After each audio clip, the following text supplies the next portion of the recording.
생각하는, 제가 추구하는 그런 교육의 방향이라 그럴까요? 모습이라 그럴까요? 모티브가 되는 모습은 우리 집집마다 할머니들이 손주들 또는 손녀들 이렇게 이유식을 할 때 혹은 또 먹일 때 애들은 처음 경험할 때 막 안 먹는 게 일단 안 먹는다고 막 그럴 때 어떻게 해요? 할머니가 수저를 이렇게 떠가지고 한 입을 한 다음에 괜찮아, 맛있어, 먹어봐. 그리고 넘겨주잖아요. 저는 이게 교육이라고 생각을 해요. 특히 신앙교육이라는 것은 이 머리로 배우는 게 아니지 않습니까? 내가 이렇게 살아봤는데 좋더라. 너 한번 해볼래? 이렇게 먹어보고 괜찮아, 맛있어. 그리고 맑기는 못 알아먹어도 일단 그 아이는 할머니가 혹은 엄마가 이렇게 한 입 먹는 걸 봤거든요. 그러니까 거부감 없이 그걸 꿀떡하고 받아 먹는단 말입니다.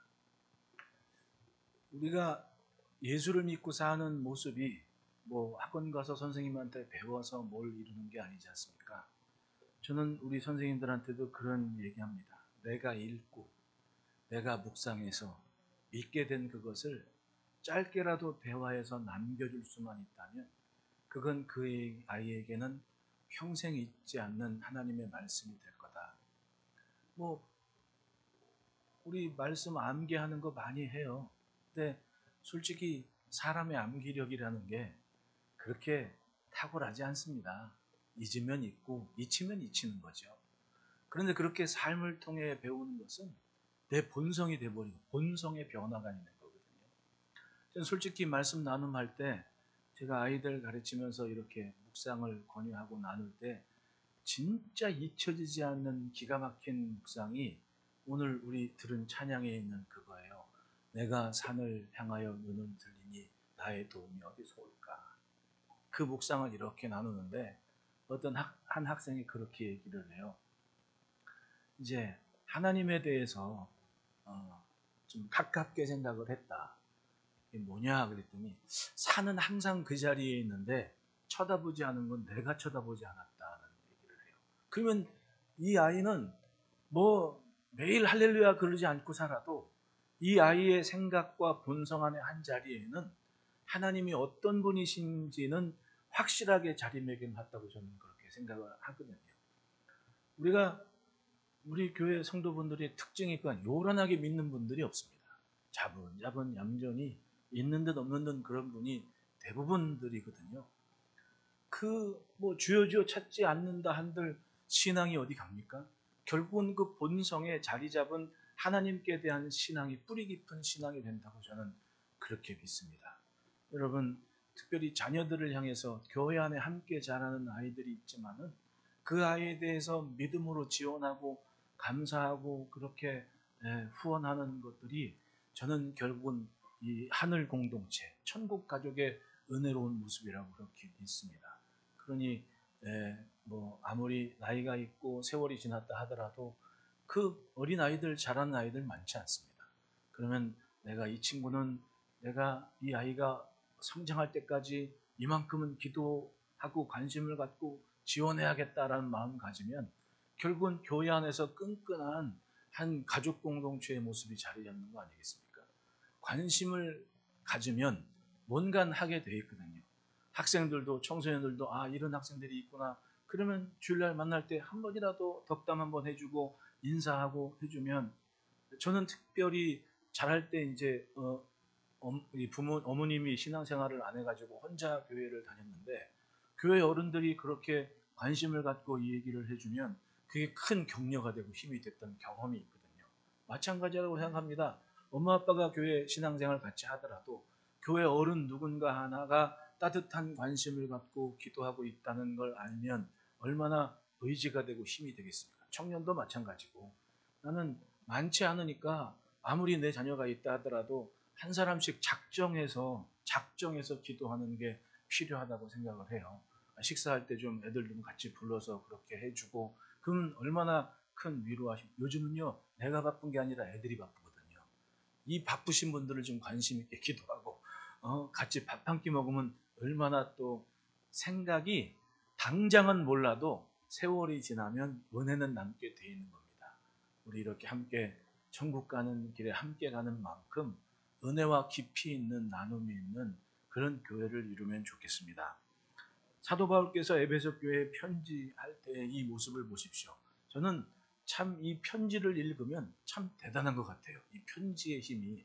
지금은 뭐 편지를 많이 쓰는 시대가 아니지만은 그래도 이때 당시에 마음을 표현하고 오가는 중에 시간이 많이 걸리잖아요. 시간이 많이 걸리는데 그 편지를 받아든 교회, 그 지역에 에베소나 골로새나 갈라디아나 지역에 있는 성도들이 같은 공간에 모여서 그 편지를 읽었거든요. 이게 사도의 편지다. 근데 그 사도께서 편지할 때 우리는 만세 만대 전부터 택정함을 입은 하나님의 계획하심 속에 있는 교회다라는 걸 알게 하셨고, 그 교회 안에는 만물을 충만하게 하시는 자의 충만함이 깃든 것이 교회다. 그러니 그 충만한 공간에 있는 우리는 뭐냐? 하나님의 충만을 경험하고 하나님의 충만케 하신 삶을 살고 있는 존재라는 것을 인식시켜 준 겁니다. 이때 에베소 교회 성도들이 어떤 위치에 있었습니까? 이 사람들은 박해, 또 고난, 예수 믿는 것에 대한 어려움, 이방 문화권에 속해 있으니까 또 다른 여러 미신과의 싸움, 굉장히 복잡한 때를 살았는데 그것 때문에 예수 믿는 것이 어려운 사람이 있을 수도 있었고, 게다가 자신들을 지도했던 영적인 지도자들은 여기서 순교하고 저기도 순교하고, 그리고 사도 바울은 당장에 복음을 전한다는 이유 하나만으로도 오해를 받아가지고 감옥에 갇혀 있거든요. 그러면 얼마나 위축되겠습니까? 근데 감옥에서 오히려 편지를 보내기를, 야, 내가 너희의 믿음, 주 안에서 믿음과 사랑을 내가 익히 들어 알고 있다. 가령 데살로니가 교회는 너의 믿음의 수고와 사랑의 인내와 뭐 이렇게 다 편지하면서 오히려 교회 형편들의 그 순간에도 잘 믿고 있는 것을 칭찬하는 마음을 전해주면서 내가 참 그것 때문에 기쁘고 감사하다라는 마음을 전해준 거 아닙니까? 그리고 기도하기를 하나님께서 너희에게 지혜와 지식의 영을 부어주셔서 하나님을 알게 하고, 그리고 너의 눈을 밝히사 너희 삶에 역사하시는 역동적인 능력 있는 하나님의 크신 능력을 보기를 바란다 라고 오히려 편지를 하니까 주눅들었던 사람들이 힘을 얻고 위로를 받는 겁니다. 바로 그런 거 아닙니까? 참 대단한 은혜가 담긴 편지입니다. 여러분, 우리가 하나님의 말씀을 대하고 익히 알아먹는다는 게 얼마나 중요해요. 말틴 루터가 성경을 번역할 때 처음에는 라틴어로만 되어 있으니까 그 시대의 성도들은 성경을 글을 모르고 일단 라틴어를 모르고, 그러니까 대도 모르는 겁니다, 이 글을. 그리고 얼마나 그 교회의 권위를 가지고 구분을 했는지 사제들이 성찬식을 할 때 떡은 주는데 잔은 주지 않았습니다. 중세 시대에 비하면 여러분들은 아주 은혜롭고 탁월한 은혜 속에 살고 있는 걸 알게 되는 일이에요. 우리는 성찬식 할 때 잔을 대하잖아요, 포도주를. 근데 그때는 포도주를 대하지를 못했던 겁니다. 왜냐하면 거룩한 주의 피를 감히 이러면서 떡만 먹었단 말이에요. 그래서 저 어릴 적에 친구들이 성당 가면은요, 신부님들 앞에서 이렇게 그 성찬식 하면 신부님 줄 서갖고 쭉 오면서 이렇게 햇바닥을 이렇게 내립니다. 그러면 거기다가 그 신부님이 동그란 거 있잖아요. 요즘은 어떤 교회도 너무 많으니까 그거 하는 교회들이 있더라고. 그러니까 그거 동그란 걸, 동전만한 걸 혓바닥에 이렇게 대준다고. 이렇게 딱 먹고 돌아가고. 잔은 안 줬단 말이에요. 왜? 거룩한 예수의 피니까. 그런데 성경을 읽으니까 그게 아니잖아요. 그러니까 말틴 루터가 성경을 번역할 때는 그냥 번역한 게 아닙니다. 시장통에 가가지고 도대체 이 사람들이 무슨 말을 어떻게 쓰나, 그리고 막 왜 사전 같은 게 없으니까 가서 직접 들은 거예요. 내가 어떻게 이 단어를 번역해야 사람들이 알아먹느냐. 그렇게 가만히 듣고 나서 애써서 힘써서 번역한 게, 처음 번역한 게 누가복음이었거든요. 그랬더니 사람들이 그 말씀을 자기들의 언어와 눈으로 읽으니까 확실하게 하나님의 마음을 알만한 거 아닙니까? 그러니까 내가 읽고 알아먹는 게 큰 은혜예요. 우리는 특히 더 그렇죠. 우리는 우리의 언어로 된 성경을 대한다는 게 굉장히 큰 은혜입니다. 언더우드 목사님, 아펜젤러 목사님이 처음 우리나라에서 선교하러 들어왔을 때 번역된 성경을 가지고 들어왔거든요. 심지어는 한문 성경이면 밑에 한글로 토를 달아놨습니다. 읽기라도 해야 된다. 일본에 수신사로 갔던 고종 때 수신사로 갔던 박용호 일행 중에 이수정이라는 사람이 있는데 그 사람이 황 민영익 씨하고 친분 있는 관계여가지고 아주 유력한 관계였습니다. 수신사로 갈 때 간청을 해가지고 자기가 일본 가가지고 뭐 국익을 도모하고 이런 것보다도 거기에 문화와 농업이나 이런 걸 좀 뼈저리게 알 수 있게끔 나한테 좀 개인적인 용무를 볼 수 있는 권한을 달라고 쫓아갔는데 이 사람이 거기 가가지고 당시에 일본 기독교계에 존경받는 이 스타센이라는 사람한테 예수님을 이제 전도를 받아가지고 예수를 믿게 된 겁니다. 그리고는 한국으로 귀국하지 않고 나는 농업 발전을 위해서 더 연구를 하겠습니다. 그리고 거기 주저앉아가지고 성경을 번역한 거예요. 마가복음을.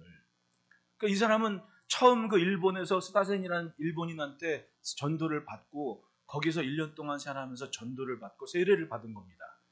일본에 이 존경받는 기독교 학자 중에 우치무라 간조라는 사람이 있는데 그 사람이 20대에 우리나라의 뭐 여의도 광장 앞에 집회하는 것처럼 큰 집회가 열렸는데 1883년에 그 사람의 기록에 따르면 그런 거예요. 한 조선인이 강당에 서서 기도를 하는데 조선말로 기도를 했다. 그런데 내가 조선말을 못 알아듣지만 그 사람이 기도할 때 그 감성이나 그 영역만큼은 하늘을 울리는 것처럼 대단한 기계가 되었다고 기록을 했거든요. 그러니까 그런 사람이 거기서 성경을 번역하고는 언더우드 목사님 같은 분이 성경을 가지고 들어옵니다. 왜냐하면 이수정의 사람에서 편지를 보냈거든요. 미국 선교부에 우리나라를 위해 미국에 있는 지체들께서 선교에 대한 가만히 보면 하나님께서 하시는 일들 한번 보시라고. 그러면 그게 어쩌다 이렇게 저렇게 만들어진 일이 아니지 않습니까?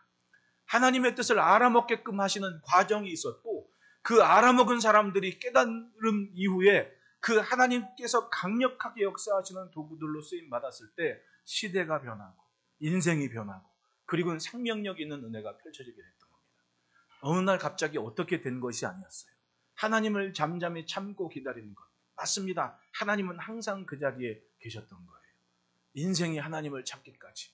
그것 때문에 예수님이 사람의 몸을 입고 오셔서 설명을 해주지 않았습니까? 이 분명한 하나님의 뜻을 듣고 믿었기 때문에 지금 여기 있는 겁니다.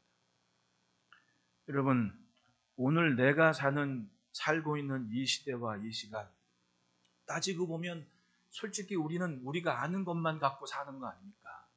근데 우리가 미처 인식하지 못하는 시대가 저 앞에 있었고 아직 깨닫지 못하는 일들이 또 저 앞에서 기다립니다.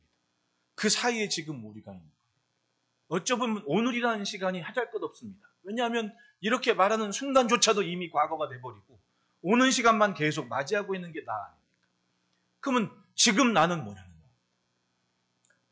사도 바울께서는 바로 그걸 교회에 설명을 했고 이 사람들은 알아먹고 그리고 저 계시록을 보면 정말 뜨거운 믿음을 가지고 그 시대의 신앙을 지켜놨던 것을 찾아볼 수가 있는 거죠. 오늘 본문 가운데 사도 바울께서는 23절 말씀에 기가 막힌 말씀을 합니다. 뭐라고 말씀합니까? 23절에 교회는 그의 몸이니 만물 안에서 만물을 충만하게 하시는 이의 충만함이니라. 아무리 힘겹고 어려운 때를 지나도 하나님의 교회는 하나님의 충만함이 있는 곳이다. 모자람이 없는.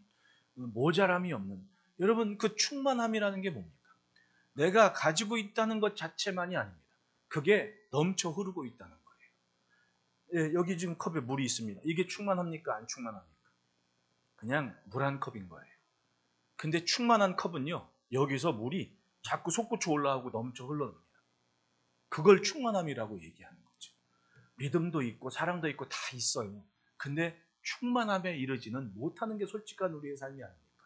하지만 하나님께서 충만한 삶을 살 수 있게끔 그렇게 역사하시고 인도하시는 것을 알고 보며 믿으라고 그렇게 설명을 하는 겁니다. 그렇다면 오늘 우리는 어떤 삶입니까? 맞습니다. 충만한 삶입니다. 하나님의 충만이 우리의 삶을 통해 세상에 흘러넘치는 겁니다. 그게 이 땅의 교회가 할 일이고 그리고 보여야 할 일인 거예요. 따라합시다. 내 인생은 하늘의 행진이다. 내가 오늘 예수 믿고 사는 이것이 천국의 삶이다. 여러분, 우리는 천국이 낯설지 않은 인생이에요. 마주보고 인사합시다. 천국이 낯설지 않습니다. 왜냐하면 계시록 성경을 보더라도 그렇잖아요. 참 하나님의 보좌 앞에 하나님과 함께하는 모습이 영원한 세상으로 펼쳐져 있습니다. 근데 우리는 이 땅의 세월 시간 중에서 주일 한 날을 딱 구분하고 이 시간을 구별해서 이것이 하나님 앞에 있는 모습이야 라고 지금 살고 있는 거예요. 그러니까 우리는 어떻게 보면 하늘의 것을 가져온 인생이란 말입니다. 대단하신 분들입니다, 여러분들은. 왜냐하면 하늘의 것을 믿고 지금 여기 가져와서 살고 있기 때문에. 그러니 이 모습이, 이 행진이 하늘의 행진이라는 얘기입니다.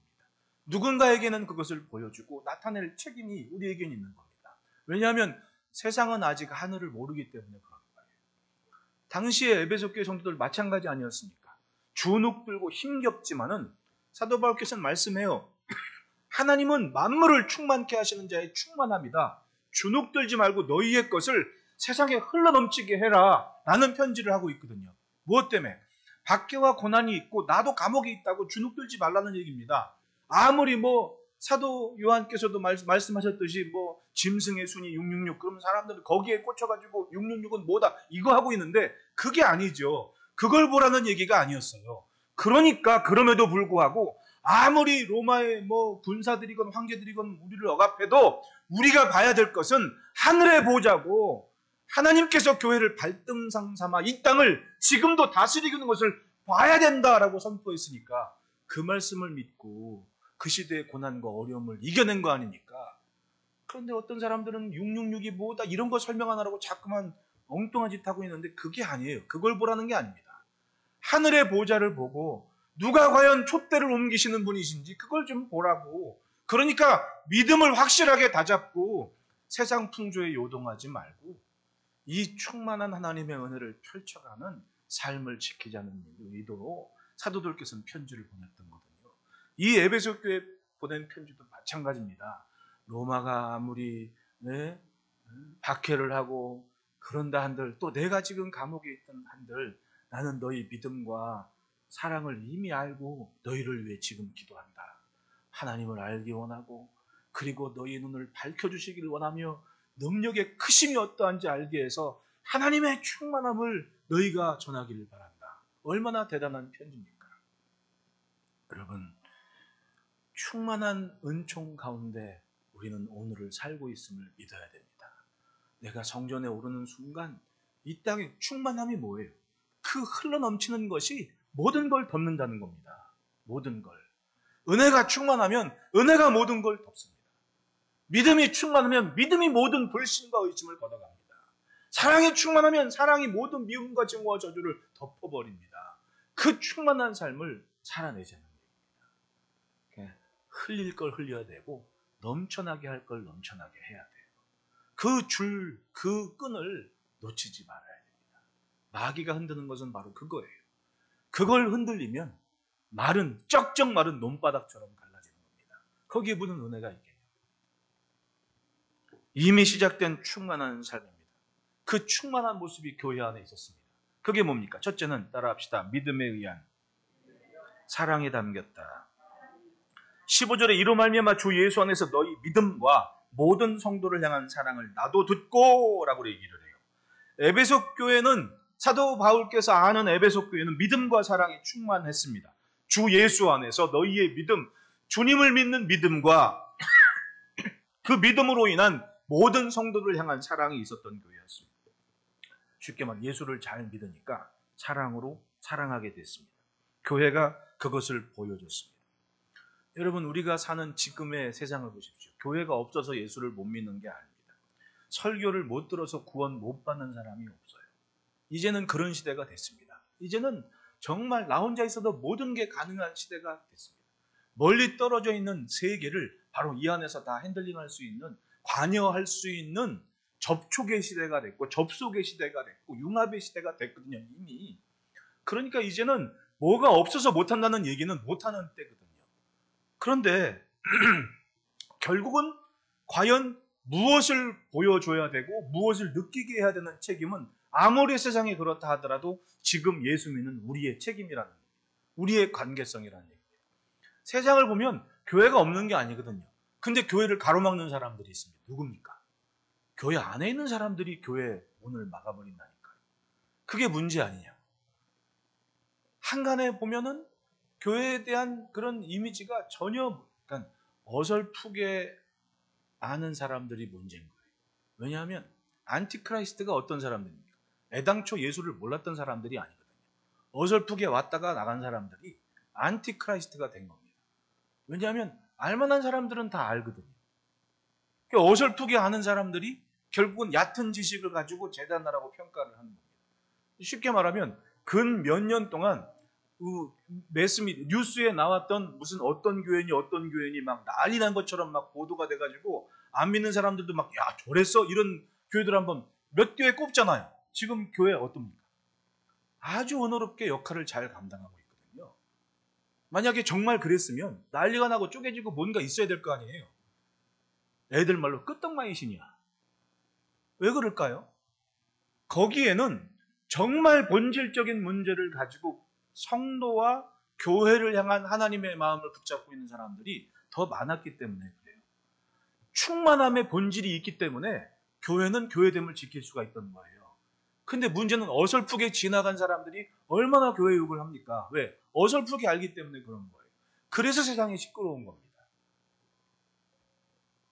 교회는 정말 중요한 생명의 젖줄과도 같은 역할을 지금 하고 있다는 것을 삶으로 보여야 될 책임이 있는 겁니다.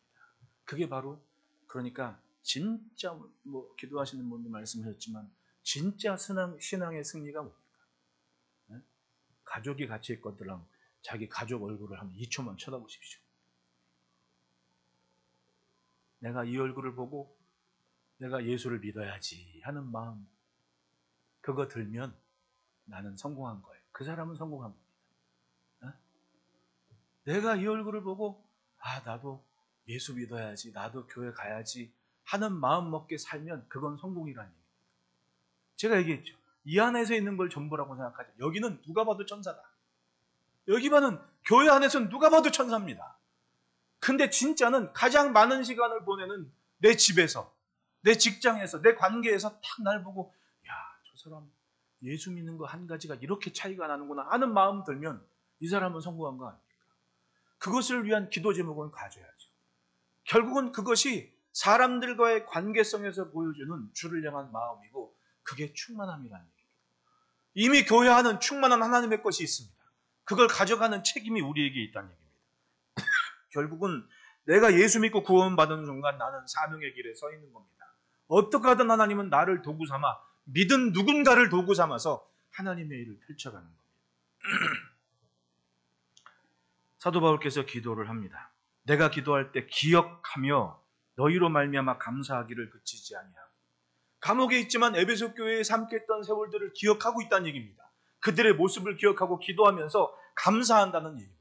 왜냐하면 믿은 만큼 뭔가 자꾸만 보여지고 삶의 변화가 있는 것을 알았다는 겁니다. 에베소라는 도시의 상황을 익히 알고 있기 때문에 그럼에도 불구하고 믿음과 사랑에 대한 것을 느낄 만큼 그들은 변화된 삶을 지켜왔기 때문에 그런 거예요. 여러분, 믿음은 눈에 보이질 않아요. 내 속사람, 내 영은 남이 볼 수 없고 나도 몰라요. 안 그래요? 그런데 어떻게 합니까? 내 말하는 것, 내가 사는 것, 내가 무엇을 하는가가 결국은 내 상태를 보여주는 거 아닙니까? 저는 팬데믹 지나면서 참 재미있는 생각들을 많이 상상의 나라를 펼쳤던 게 바로 마스크였거든요. 언젠가도 얘기했지만 이 마스크를 자꾸만 가리고 한 몇 년 지나 보니까 이 마스크에게 착안을 해가지고 요즘은 이 휴대폰도 막 접는 거 나오고 막 요즘은 자동차도 보니까 계기판이 이렇게 동그랗게 그러면 마스크도 그렇게 할 수 있을 거 아니에요. 연하게 그 마스크를 탁 해가지고 내 신경하고 마스크를 연결을 해. 그 내가 웃으면 마스크에 내가 웃는 모습이 딱 나와. 나만 그런 생각을 했는지는 몰라요. 이게 돈이 되는지 안 되는지도 모르겠어요. 근데 일단 재밌겠다고. 왜냐면 딱 나도 보호하고 내 모습도 알고. 그렇게 생각하니까 주여 이러면서 내가 뭘 생각하냐면 내 이마에 또 마스크 같은 거 스크린이 하나 딱 있는 거야. 그래가지고 내가 막 기도하고 막 은혜가 많으면 여기에 파란불이 켜져. 신호등처럼. 옛날에 고속도로 갈 때 그 큰 트럭 위에 보면 빨간색 신장모님 5,000원, 응? 파란 거, 노란 거, 빨간 거 켜져가지고 트럭들, 경찰들이 그거 보고 속도 위반 단속했잖아요. 속도가 80km면 파란불, 100km 가면 빨간불 켜지면은 멀리서 봐도 저 트럭 신호 위반인 거 부르고 막 그랬거든. 그것처럼 여기에다가 스크린에다가 다 그려져가지고 은혜가 많으면 파란불, 조금 좀 내 마음이 심리가 좀 이상하면 빨간불, 이렇게 되면 피차간에 좀 좋지 않을까? 별의별 생각 다 했습니다. 어쨌든 중요한 건 뭐냐면 바로 이 관계에서 내 믿음이 나온다는 거예요. 내가 무엇을 믿고 있고 무엇을 신뢰하고 어떤 상태로 사는지, 내가 지키려 하는 게 뭔지, 그리고 어떻게 지키는지, 그걸 바로 내 믿음이라고 하는 겁니다. 내 믿음이라고. 내 믿음. 그건 눈에 보이지 않습니다. 결국은 내가 감당하고 있는 오늘 이 시간이 내 믿음을 얘기하고 있는 거예요. 사도 바울께서는 그 모습을 기억했습니다. 예수님의 보혈을 흘리시고 사신 그 인생들의 믿음의 그런 인내, 그리고 그 소망을 갖고 겪는 모습을 기억하면서 하나님의 충만이 바로 이거야 라고 설명을 해주고 있지 않습니까? 둘째로는 따라합시다. 알게 하시고 밝혀주신다. 17절부터 19절까지 천천히 한번 같이 읽어보겠습니다. 시작. 우리 주 예수 그리스도의 하나님 영광의 너희에게 주사 하나님을 너희 마음의 눈을 밝히사 그의 부르심의 소망이 무엇이며 성도 안에서 그 기업의 영광의 풍성함이 무엇이며 그의 힘의 위력으로 역사하심을 따라 믿는 우리에게 베푸신 능력의 지극히 크심이 어떠한 것을 너희로 알게 하시기를 구하노라. 사도께서 에베소 교인들을 위해 기도하고 있다고 합니다. 지혜와 계시의 영을 너희에게 주사 하나님을 알게 하시고. 그렇죠. 이게 본질이죠. 하나님을 아는 만큼 견고해지고 하나님을 아는 만큼 살아내는 겁니다. 부르심의 소망, 영광의 풍성함, 그의 힘의 강력으로 역사하심을 따라 베푸신 능력을 밝히 보기를 바란다고. 우리가 드리는 기도 확실히 다른 기도 아닙니까? 우리는 하나님께 요구가 많습니다. 이것도 해주셔야 되고 저것도 해주셔야 되고 하나님이 참 바쁩니다. 그런데 과연 하나님을 알게 하시고 그리고 하나님의 역사하신 것을 밝히 보게 해달라는 기도가 과연 우리에게 있었냐는 얘기입니다. 그런데 하나님의 충만함을 아는 사도의 기도에는 바로 그걸 밝히 보고 밝히 알기를 바란다는 기도, 그 소원이 담겨 있었던 거예요. 결국은 충만한 삶을 위해서는 알 걸 알아야 되고 볼 걸 봐야 된다는 얘기 아니겠습니까? 모든 게 그렇습니다. 알 것을 알면 두려움이 없는 거예요. 알 것을 알면 평정을 찾는 겁니다. 여러분, 예수님이 온유하다고, 모세가 온유하다고 하나님도 말씀해요. 모세가 그렇게 막 수십만이 막 돌 들고 막 죽인다고 막 그럴 때도 기도를 해요. 그 평정, 그 온유는 뭐 때문에 그런 거예요? 아니까 그런 거 아니에요. 아니까. 무엇을? 자신을 붙잡고 계신 하나님을 아니까. 온유라는 게 뭐냐? 쉽게 말하면 호수에다 돌을 딱 던지면 물 탁 일어요. 근데 이내 어떻게 됩니까? 다시 호수가 돼버리잖아요. 이걸 온유라고 얘기하는 거예요. 예, 잠깐 퐁 했다가 다시 그 모든 파동과 그 모든 어수선함을 확실하게 잠재우는 그 평정과 그 모습을 온유라고 얘기를 합니다. 그건 믿음이 없으면 불가능한 거예요. 믿는 구석이 있으니까 담대한 거 아닙니까? 그걸 바로 하나님을 아는 비밀이라는 겁니다. 하나님을 알면 아무리 로마의 군사가 오건 뭐 빨간 망토 쓴 저 가이사가 난리를 쳐도 그냥 자신의 일을 감당하는 삶의 자리를 지키게 되는 겁니다. 왜냐하면 알 것을 알기 때문에. 여러분, 밖에 나갔다 들어올 때 불 다 끄는 깊은 밤에 집에 탁 봤더니 집이 깜깜해요. 들어가야 안 들어가요? 깜깜할 때 집에 들어가야 안 들어가요? 이 무서워서 못 들어간다는 사람 수상한 사람이야. 내 집이 분명하면 깜깜해도 들어갑니다. 안 그래요? 근데 남의 집은 깜깜하면 들어가야 안 들어가요? 들어가면 도둑놈 되는 거예요. 남의 집은 절대로 안 들어갑니다. 그건 뭐 차이예요? 그동안 내가 살았던, 그동안 내가 함께 했던, 그동안 내가 지켜왔던 것이 아무리 깜깜해도 그 안에 다 있다는 얘기 아닙니까? 그래서 깜깜해도 문 열고 들어가서 불을 켜죠. 내 집이니까. 근데 남의 집은 깜깜하면 그냥 피해 가는 겁니다. 아무리 좋아도 거긴 안 들어가. 왜? 남의 집이니까. 내가 산 흔적이 거기엔 없거든요. 함부로 들어가질 않는다. 이 차이인 거예요. 이 알미라는 것이 신기하게도 아무리 이 시대가 자기를 지도했던 영적인 지도자가 감옥에 있고 막 여기저기 순교하는 사람 생기고, 교회는 예수 믿으면 곤란한 일 당하고, 특별히 에베소는 이방인 문화니까 아담의 신전에 관계된 모든 것들 때문에 억울함을 당하고, 그래도 어떡해요? 아는 게 있으니까 그걸 붙잡고 이겨내는 거 아닙니까? 그것이 아는 것과 보는 것의 의미라는 겁니다. 하나님의 충만을 보니까 그 캄캄한 시대를 살아도 믿음을 지켜내며 주의 보혈만큼 자기의 삶을 지탱하는 거예요. 자기의 존재감을 알았습니다. 자기의 생명이, 자기 인생이 하나님께서 보내신 아들 예수 그리스도의 보혈만큼인 걸 알았다는 거예요. 그러니까 요동치 않고 자기의 자리를 지킵니다. 우리의 신앙도 그렇죠. 아는 만큼은 살아내는 거예요. 아는 만큼 강한 거예요. 그러니까 할머니들이 이렇게 뜨겁고 무섭고 겁먹고 막 이렇게 하다가 입에 다, 야 괜찮아, 봤지? 너도 먹어봐. 그럼 그제서야 먹는 거 아닙니까? 어? 목욕탕을 가도 옛날에 그런 것 때문에 한참 웃었던 적이 있는데, 할아버지가 손주 데리고 목욕탕을 닦았습니다. 그리고 탕에 들어가면서 할아버지가 시원하다. 그리고 딱 들어갔는데 손주놈이 그걸보다 냅다 야 뜨거워 뛰어나갔습니다. 손주놈이 하는 말이 세상에 믿을 놈 하나 없네. 그랬던 얘기 알잖아요. 네? 그래도 어쨌든 아는 만큼은 보는 만큼은 움직이는 게 그게 신앙이고 그게 은혜라는 얘기입니다. 하나님의 마음을 닮은 삶을 지켜야 됩니다. 따라합시다. 깊어진 만큼 알려주신다. 하나님의 은혜를 알기 위해, 하나님을 알기 위해 내 믿음을 다잡고 무엇이 이것을 견고하게 하는 것이냐, 그걸 붙잡아야 돼요. 그러니까 성경 말씀을 우리 교사분들한테도 자꾸 성경 묵상을 해야 된다는 얘기하는 거예요. 한 구절을 읽어도 거기서 느낀 삶에 대한 한마디 가르침이 내 앞에 있는 아이에게는 내가 경험해보지 못했지만 경험하고 싶은 믿음이 된다는 겁니다. 단순히 지식을 전달하는 시간이 아니라 삶의 나눔이 있는 시간으로 만들어가는 것이 중요하다고 생각을 해요.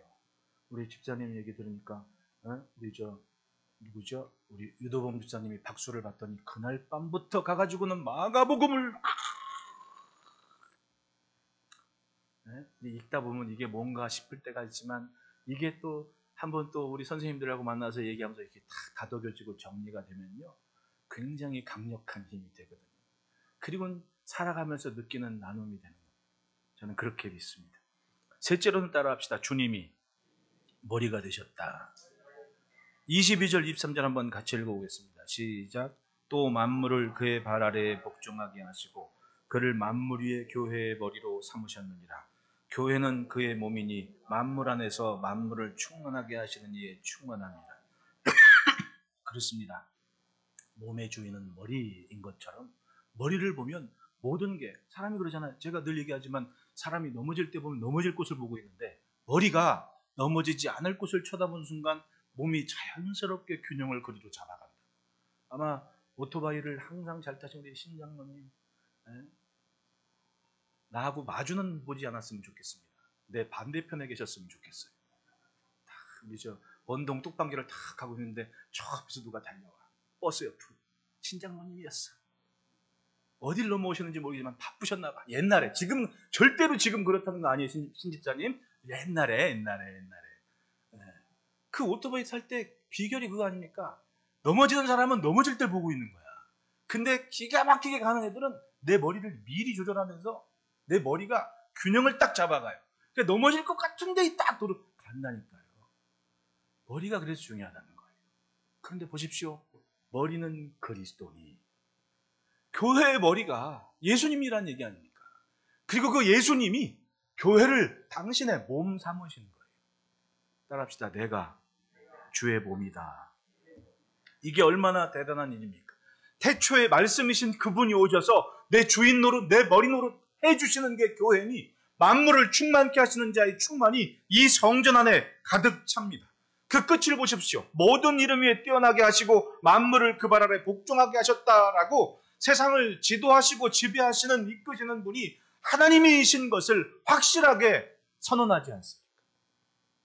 그러니 교회가 반드시 따지고 보면 교회가 부흥하는 시대는 좋은 세상이 됐습니다. 왜냐하면 교회 안에 들어오면 사람이 바뀌거든요. 믿다 보면 사람이 바뀝니다. 어떻게? 주님 닮은 모습으로 점점 그렇게 닮아가요. 그래서 교회가 부흥하는 때에는 세상에 악이 사라지고 그리고 사람 살만한 세상이 되는 흔적들을 남겨놓게 됐던 겁니다. 우리는 그런 교회의 영성을 지켜가야 돼요. 그걸 위해서는 머리가 분명해야 돼요.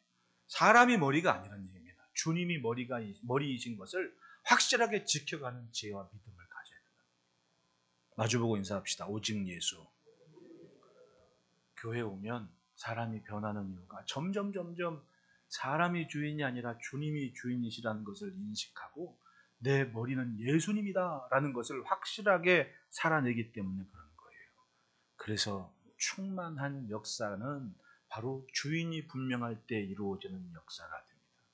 교회가 주인이 분명하면 충만한 주의 은혜가 흘러넘칩니다. 세상에 흘릴 것이 있는 것. 맞습니다. 담겨있는 뭔가가 있다고 해서 전부가 아니라는 것. 이 담긴 것이 점점 흘려지는데 그게 우리 삶을 통해 흘러 넘치게 된다는 거예요. 여러분, 할 수 있거든 사람들도 자주 만나고 많이 만나고 그만한 조건과 능력을 달라고 기도하시기를 바라요. 여러분, 맨날 한 사람 만나는 사람과 10사람, 100사람 만나는 사람하고 그 결과와 열매가 같을 수 있습니까? 더 영향력을 끼친 사람은 그만큼 많은 관계성에 있는 사람 아니에요. 결국은 우리가 자녀를 위해서 기도하는 건 뭡니까? 이 한 놈 잘 커서 쑥 갖고 잘 되라. 이게 끝이 아니잖아요.